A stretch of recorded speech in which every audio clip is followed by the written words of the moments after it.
மிதுன ராசி நேயர்களே, மிதுன ராசி அப்படின்னு சொல்லும்போது மிருகசீரிஷ நட்சத்திரம் மிதுன ராசி, திருவாதிரை நட்சத்திரம் மிதுன ராசி, புனர்பூச நட்சத்திரம் மிதுன ராசி வரையில இருக்கு. இந்த மிதுன ராசி அப்படிங்கிறது உபய ராசி அப்படின்னு சொல்லுவாங்க. மிதுனத்துக்கு அதிபதி வந்து பார்த்தீங்கன்னா புத பகவான். மிதுன ராசி பொறுத்த அளவுக்கு நான் சில விஷயங்கள் இன்னும் கூட சில விஷயங்கள் சொல்லணும் அப்படின்னு சொன்னா, உங்கள் பேச்சு, சிந்தனை, செயல்கள் கட்டுப்பாடு கட்டுப்படுத்துவது சிறப்பு, கரெக்டா இருக்கணும். ஆன்மீக ரீதியாக சிறப்பாக கருதப்படுகிறது. என்னென்னலாம் எல்லாம் இப்பெல்லாம் வந்து கலிகாலம், அடுத்தடுத்து உடனே அரசு நின்று கொள்வோம், தெய்வம் நின்று கொள்றதெல்லாம் இல்லை. அப்பப்போ ஆன் ஸ்பாட் உனக்கு எல்லாமே கிடைச்சிரும். ஸோ இந்த மாதிரிலாம் இருக்கு. அப்போ மிதுன ராசியில நீ பிறந்திருக்கியா? வாழ்க்கையில் அடுத்தடுத்து ஒரு ராசிக்கு நீ வெற்றி பெற வேண்டுமா? வாழ்க்கையில் ஒரு முறையாவது அதை படிங்க. அதில் ஒரு வரியும் நான் சொல்றேன்.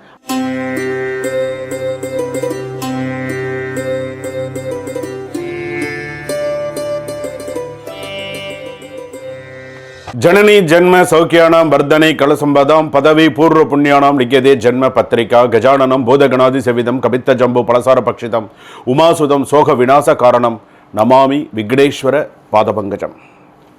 ஆதித்யாயச்ச சோமாய மங்களாய புதாயச்ச குரு சுக்கிர சனிபியஸ்ச ராகவே கேதவே நமஹா.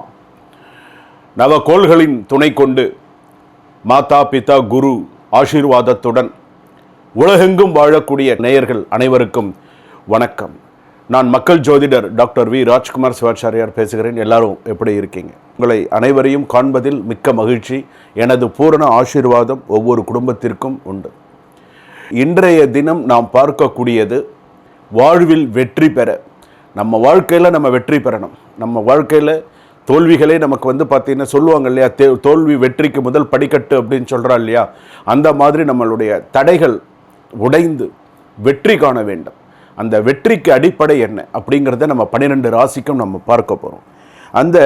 நான் இப்போ ஒரு ராசிக்கு ஒரு விஷயம் இருக்குது. வாழ்வில் வெற்றி பெற 12 ராசிக்கு நம்ம தெய்வ வழிபாடு அப்படிங்கிறது நம்ம யூஸ்வலாக நம்ம பண்ணுறது. அந்த தெய்வ வழிபாடுக்கு அடுத்ததாக விரதம் அப்படின்னு சொல்லக்கூடியது. இந்த விரதம் வந்து ரொம்ப மிக மிக முக்கியமானது. சில பேர் சொல்லுவாங்க விரதம் இருக்கிறதெல்லாம் வந்து நான் இப்படி விரதம் இருக்கேன், நான் அப்படி விரதம் இருக்கேன்லாம் சொல்கிறாங்க. ஆனால் அந்த விரதம் இருக்கிறதுலையே நிறைய விஷயங்கள் இருக்குது.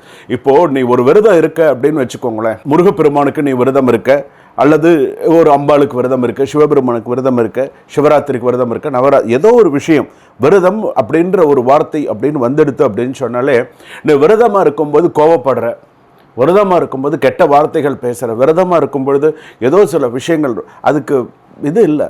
நீ கோவப்பட, விரதம்ங்கிறது சாத்வீகமாக இருக்கிறதுக்கு பிறகு தான் விரதம். சாத்வீகமாக இருக்கணும், கோவப்படக்கூடாது, நம்ம இப்படி தான் இருக்கணும்னு ஒரு கணக்கு இருக்குது. அதாவது இந்த விரதம் நம்ம சொல்கிறோம்ல, கோபத்தை அடக்குவதும் ஒரு விதமான விரதம். கோபத்தை அடக்குவதும் ஒரு விதமான விரதம் அப்படின்னு சொல்லுவாங்க. பொய் பேசாமல் இருப்பது ஒரு விரதம், தெரியுமா? பொய் பேசாமல் இருக்கு, இன்னைக்கு நாளில் நீ பொய் பேசலன்னா அதுவே உனக்கு ஒரு பெரிய விரதம் இருந்ததுக்கு சமம், தெரியுமா? அதே போல் பிறரை காயப்படுத்தாமல் இருப்பதும் ஒரு விதமான விரதம். எப்படி அடுத்தவர் மனதை நோகடிக்காமல் இருக்க பற்றி அதுவும் ஒரு விதமான விரதம் தான். அதே போல் பெற்றோரை மதிப்பது ஒரு விரதம். இன்றைக்கி யார் அம்மா அப்பாவை மதிக்கிறா சொல்லுங்க பார்க்கலாம். பெற்றோரை மதிப்பது ஒரு விரதம். காலையில் ஸ்கூல் போகிற குழந்தைகள் கூட அம்மா அப்பா காலை தொட்டு கும்பிட்டுட்டு போகணும். வீட்டில் தாத்தா பாட்டி பெரியவங்க இருக்காங்களா, பாதத்தை தொட்டு கும்பிட்டுட்டு போகணும். பாட்டி நான் படிக்க போகிறேன், தாத்தா நான் இப்போ ஸ்கூலுக்கு போகிறேன், நான் காலேஜ் போகிறேன். இதனால் ஒன்றும் கௌரவம் கிரீடம் இறங்கிடாது. இதனால் கௌரவம் கிரீடம்லாம் இறங்கிடாது. நீ எந்த அளவுக்கு நீ பெரியவங்களை மதிக்கிறியோ அந்த அளவுக்கு உனக்கு நிறைய நல்ல விஷயங்கள் இருக்கும். உழைப்பில் நேர்மையாக இருப்பது ஒரு விரதம், தெரியுமா? நீ செய்கிற வேலையில் நேர்மையாக இருக்கிறது ஒரு விதமான விரதம் அப்படின்னு சொல்லுவாள். அதே போல் தேவையில்லாத செலவை கட்டுப்படுத்துவது விரதம். கண்டா பின்னான்னு காசு செலவு பண்ணுறது, அதெல்லாம் நீ கட்டுப்படுத்தினா அது ஒரு விரதம், தெரியுமா? இதெல்லாமே இருக்குது. இதெல்லாம் சும்மா நான் சொல்லலை. இதெல்லாம் நீ கரெக்டாக நீ ஃபாலோ பண்ணுறியான்னு நீ முதல்ல பார்த்துக்கோ. அடுத்ததாக வாரத்திற்கு ஒரு நாள் இறைநிலையில் இருப்பது விரதம். டெய்லி வேலைக்கு போகிறோம், டெய்லி 1008 பிரச்சனைகள், டெய்லி ஒரு நாளாவது இறைநிலையில் மெடிடேஷன் பண்ணுறோம். ஒரு நாளாவது ஒரு 15 நிமிடமாவது ஒரு மௌன விரதம் இருப்பது. மௌன விரதம்ங்கிறது நீ 8 மணிக்கு மேலே மௌன விரதம் இருக்க முடியுமா? யாராவது எதாவது கேட்பாங்க, பதில் சொல்லி தான் ஆகணும், பேசி தான் ஆகணும். காலையில் நீ இருக்கலாமே, ஒரு 5:30 மணிலேருந்து 6 மணி வரைக்கும் காலையில் சீக்கிரமாக எழுந்திருந்து அந்த மாதிரி ஒரு மௌன விரதம் அப்படிங்கிறது இருக்கலாம். ஸோ இதெல்லாம் ஒரு விரதத்திற்கான ஒரு இது. பசித்தவருக்கு உணவு கொடுப்பதும் ஒரு விதமான தர்மம் அப்படின்னு சொல்கிறது. பசித்தவருக்கு உணவு கொடுக்கறது ஒரு விதமான தர்மம் அப்படின்னு சொல்லி. அப்போது இதெல்லாம் இருக்கிறதுனால நம்ம எப்படி இருக்கணும், இந்த விரதம் இருக்கிறது, தெய்வ வழிபாடு செய்கிறதெல்லாம் மிக முக்கியமானது. வாங்க வீடியோக்குள்ளே போவோம், கடைசி வரைக்கும் ஸ்கிப் பண்ணாமல் பாருங்கள். உங்களுக்கு ஏதாவது டவுட்ஸ் இருந்ததுன்னா உடனே இமீடியட்டாக ஒரு அப்பாயின்மெண்ட் ஃபிக்ஸ் பண்ணி உடனே உங்களுடைய சுய ஜாதகத்தையும் ஒரு முறை பார்த்து கொள்ளுங்கள். வாழ்க வளமுடன், இன்பமே சூழ்க, எல்லோரும் வாழ்க. மிதுன ராசி நேயர்களே, மிதுன ராசி அப்படின்னு சொல்லும்போது மிருகசீரிஷ நட்சத்திரம் மிதுன ராசி, திருவாதிரை நட்சத்திரம் மிதுன ராசி, புனர்பூச நட்சத்திரம் மிதுன ராசி வரையில் இருக்கு. இந்த மிதுன ராசி அப்படிங்கிறது உபய ராசி அப்படின்னு சொல்லுவாங்க. மிதுனத்துக்கு அதிபதி வந்து பார்த்தீங்கன்னா புத பகவான். அதாவது மிக மிக குழப்பங்கள் அதிகமாக இருக்கும். குழப்பங்கள் அப்படிங்கிறது நீங்கள் போகிற வழி என்னமோ கரெக்டாக தான் இருக்கும், செய்கிறது எல்லாமோ கரெக்டாக தான் இருக்கும், ஆனால் டபுள் மைண்டடாக இருக்கே, எல்லாமே டபுள் மைண்டடாக இருக்கே. வாழ்க்கை ரெண்டாக இருக்குது, வாழ்க்கை எப்படி இருக்குது, ரெண்டாக இருக்குது, எல்லாமே அந்த மாதிரி ஒரு சில சூழ்நிலைகள். திருவாதிரை நட்சத்திரம் மிதுன ராசி, வாழ்க்கை இரண்டுபட்ட வாழ்க்கை. ஏதோ ஒரு சில பேருக்கு கொஞ்சம் சக்ஸஸாக இருக்கும், சில பேருக்கெல்லாம் வந்து எல்லாம் கொஞ்சம் இரண்டுபட்டதாக இருக்குது. வேலையாக இருக்கட்டும், எந்த ஒரு விஷயமா இருக்கட்டும், அந்த ஒரு பிரச்சனை அப்படிங்கிறது அது அப்படியே அடுத்தடுத்து இருந்துன்னு இருக்குது. இப்போ இதெல்லாம் குறையணும், ஓரளவுக்கு சில விஷயங்கள் வரணும்னு நம்ம இப்படித்தான் அப்படிங்கிற மாதிரி சில விஷயங்கள் பண்ணிக்கணும். மிதுன ராசி பொறுத்தளவுக்கு நான் சில விஷயங்கள் இன்னும் கூட சில விஷயங்கள் சொல்லணும் அப்படின்னு சொன்னால், உங்கள் பேச்சு, சிந்தனை, செயல்கள் கட்டுப்பாடு கட்டுப்படுத்துவது சிறப்பு, கரெக்டாக இருக்கணும். ஆன்மீக ரீதியாக சிறப்பாக கருதப்படுகிறது. என்னென்னலாம் உங்கள் பேச்சு, உங்களுடைய சிந்தனை, செயல்களில் கட்டுப்பாடு கடைபிடிப்பது சிறப்பு. ஸோ இதெல்லாம் நீங்கள் இப்போ சில விஷயங்களில் நம்ம இப்படி தான் இருக்கணும் அப்படிங்கிற மாதிரி வாழ்க்கையில் நீங்கள் வாழ்க்கையில் நீங்கள் வெற்றி பெறணுமா, உங்கள் ராசிக்கு நீங்கள் வெற்றி பெறணுமா, இன்னையிலேருந்து நான் இதெல்லாம் செய்ய மாட்டேன் அப்படின்னு சொல்லி நீங்கள் ஒரு முடிவு எடுத்துக்கணும். சத்தியப்பிரமாணம் எடுத்துக்கிறோம்ல, எதுக்கோ சத்தியப்பிரமாணம் எடுக்கிறோம். பொய்யான சத்தியப்பிரமாணங்கள்லாம் எடுத்து நீங்கள் எப்படி இல்லாமல் இருக்காங்க. எடுக்கிற சத்தியப்பிரமாணம் வேற, ஆனால் நடந்துட்டு இருக்கிறது வேறையெல்லாம் இருக்குல்ல. ஆனால் இறைவனை நோக்கி நீ எடுக்கக்கூடிய சத்திய பிரமாணம், எதுக்கு சத்தியம் செய்கிறோம், நான் ப்ராமிஸ் பண்ணுறேன் அப்படின்னு எதுக்காக அந்த ஒரு வார்த்தையை சொல்கிறாங்க சொல்லுங்கள். அதை மீறக்கூடாது அப்படிங்கிறதுக்கோசரம் தான் அந்த ஒரு சுவாமிகிட்ட ஒரு கயிறு கட்டிக்கிறது, சுவாமிகிட்ட ஒரு விஷயங்கள் செஞ்சுக்கிறது. இதுக்கெல்லாம் ஒரு நீ பண்ணுறது எல்லாமே தெய்வம் பார்த்துட்டு தானே இருக்குது, நல்லதோ கெட்டதோ பார்த்துட்டு தானே இருக்குது. இன்றைக்கி எத்தனையோ பேர் பொய் சத்திய பிரமாணம்லாம் நடக்கிறது, எல்லாமே உண்டா இல்லையா, நம்ம கண்ணால் பார்க்குறோம். அதெல்லாம் அவ்வளோதான். அப்போது மிதுன ராசி அப்படின்னு சொல்லும்போது புறம் பேசுதல் வேண்டாம். அது வாழ்க்கையில் அந்த மாதிரி ஒவ்வொரு விஷயம் நீங்கள் வச்சுட்டு இருக்கீங்கன்னு சொன்னால் அதை விட்டுருங்க. புறம் பேசுதல் வேண்டாம். வாக்குறுதிகள் மீற வேண்டாம். வாக்குறுதிகளை மீறுதல் இருக்கக்கூடாது.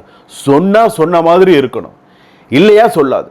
அதுதான் நான் உங்ககிட்ட ரொம்ப வேண்டி கேட்டுக்கிறது. அதுதான் நீங்கள் மிதுன ராசியா வாக்குறுதி கொடுக்காத, நான் இதை பண்ணிடுறேன், உனக்கு வேலை ஆகணுங்கிறதுக்கோசரம் கண்ணா பின்னான்னு நீ பேசி வாக்குறுதிக்குள்ளே கொடுத்துறாது.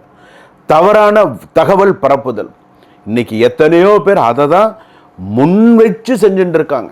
முன் வச்சு செய்கிறது தவறான தகவல், ரூமர்ஸ்ன்னு சொல்கிறோம் இல்லையா, அதாவது அதை ஏதாவது ஒன்று கலைப்பு விட்டுறது, தேவையில்லாத ஒரு விஷயத்தெல்லாம் கலைப்பு விடுறது, அதுதான் அந்த மாதிரி பண்ணக்கூடாது. தவறான தகவல் பரப்புதல், மிதுன ராசிக்காரர்கள் இதெல்லாம் செய்யக்கூடாது. அவசரமாக ஒப்பந்தம் செய்வது வேண்டாம். மற்றவர் மனதை காயப்படுத்தி கேலி செய்ய வேண்டாம். நீ யாரையாவது கேலி பண்ணின அப்படின்னு சொன்னால் உன்னை கேலி பண்ணுறதுக்கு 4 பேர் ரெடியாக இருப்பான்.